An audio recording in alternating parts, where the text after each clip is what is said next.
easiest ways I find to talk about Bitcoin is just talking about the legacy problems and kind of what the average person does, and both from those that are successful and those also that are not successful. And so let's start with some statistics around just the United States, right? 45% of Americans hold no investable assets. That's so crazy. So right out what of the is gate, an investable asset for people that don't know what that means? a stock, a bond, cryptocurrency, real estate, right? All the things that are basically are not cash that you're buying because you think that they're going to appreciate in the future. And so really that 45% of folks are living paycheck to paycheck. They keep all of their wealth stored in dollars in a bank account.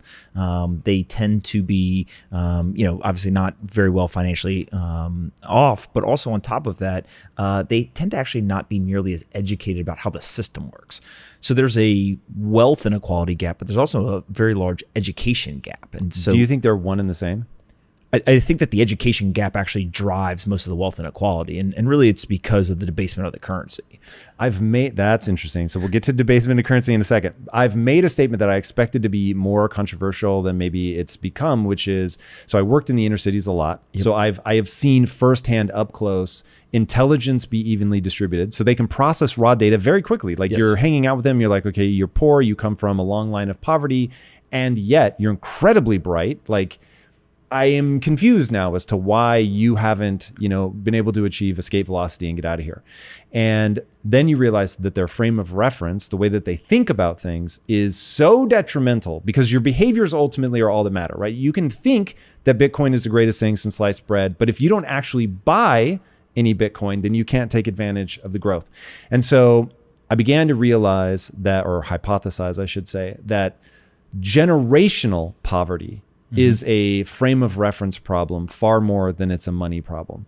And that if you took that same person, so they're born on day one, they were born to parents that have, lived in the inner cities forever, they've struggled for generation after generation, and you bring them into a household where they're going to be educated around investing and, what the game is that you're talking about, that it's a system, it works in some kind of way.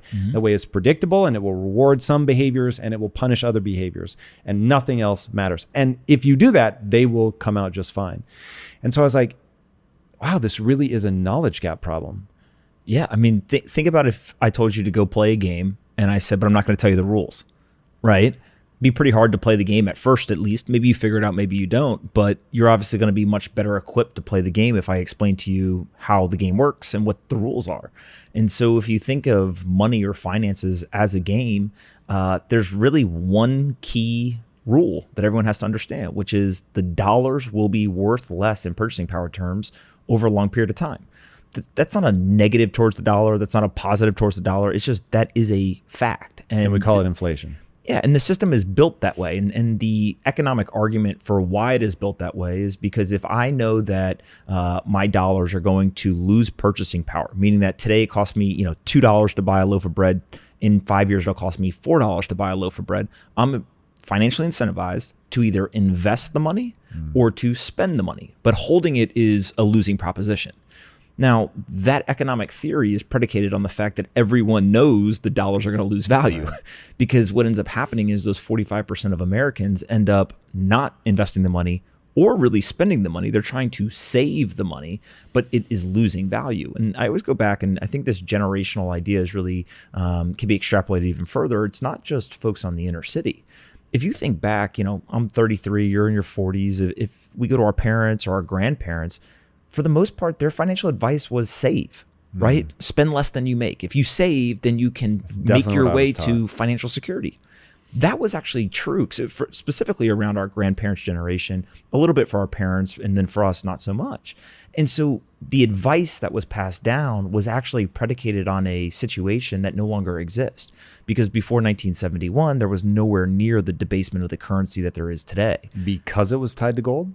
That's a huge piece of it for sure, right? Which is basically the fact that when we handed over the power to print currencies, right? This is a 50-year experiment that we're in. And, again, there are some very positive impacts of being able to print currency, right? You essentially are able to devalue the currency. You can pay off future debt with kind of less valuable dollars. And there's all this economic theory that... Really fast, I want to ground this in something I've heard you say before, which I think it was so simple. I was like, whoa. You said, if I have $100 in my bank account and I need 150. I can't go in and edit the database and now I suddenly have $150, but the government can. Yes. And I was like, whoa, like when you say it like that, and it's like literally just somebody going into a spreadsheet, I was like, oh my God. And I even this is recent. So I'm very good at making money, and I have historically been very bad at investing money. Although now I've become obsessed with investing now that I'm sort of because I was just trying to get as close to my money buried in the backyard as humanly possible. And anybody thinking to rob me, I don't actually do that. So you will find $0 here at my house. But that was my mental sophistication around finance. I didn't understand it. I didn't want to understand it, quite frankly. I'd put a lot of energy into just getting good at entrepreneurship so that I could generate whatever wealth that I wanted. But I came very late to understanding this idea that that the governments can print more, and that in printing more, you make it less scarce. And in making it less scarce, you devalue it. And I actually, as of maybe 8 months ago, thought that when they say print more money, that they were actually printing more money. And so I'm like, when they've got the bag of cash, who are they giving it to? I couldn't understand. But like, if anybody puts any amount of credibility into whether they think I'm intelligent or not, to think that a guy that could build $1 billion company as of 8 months ago was imagining somebody from the government walking around with like a bag full of cash. Like, that's how ignorant I was to the system. And that's exactly how people end up getting held back. I think that what's fascinating about this is not an uncommon story, right? There are plenty of people on Wall Street, et cetera, who don't understand economics, macro or micro, and also just simple personal finance things, right? This stuff is hard. And it goes back to there's nobody teaching it in school. And so you basically have two ways to learn. You can learn by doing kind of trial by fire, and some people figure it out, some people don't. Or you're lucky enough to have a parent, a friend, a mentor, somebody else who sits you down and explains it to you. And I think that's why we are seeing such an explosion of interest. Yeah, sure, the meme stocks, cryptocurrencies, it's easy to mock and make fun of these young people, but these young people are interested in understanding, how does the market work? How does finances work? How does investing work? And so, if you go back to that data, right, we talked about 45% of people have no investable assets.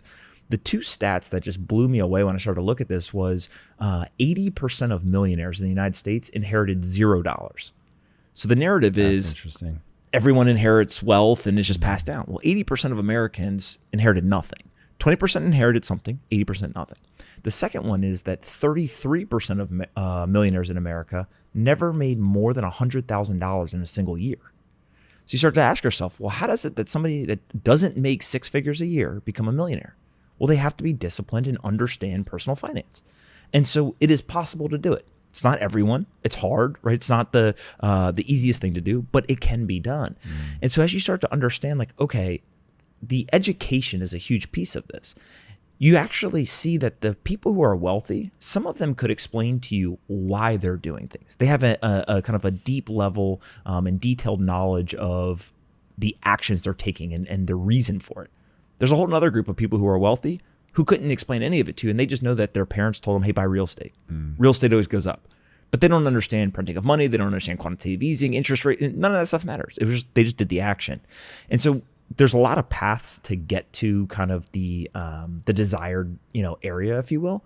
But I do think that Bitcoin specifically, what it's done for me and for other people is I have an economics degree, which is crazy because I didn't learn anything, right? That's hilarious. It was only once I started to actually invest money that I started to really get the education. So I always say, Bitcoin taught me economics. It taught me personal finance. It's taught me social psychology, all these different things.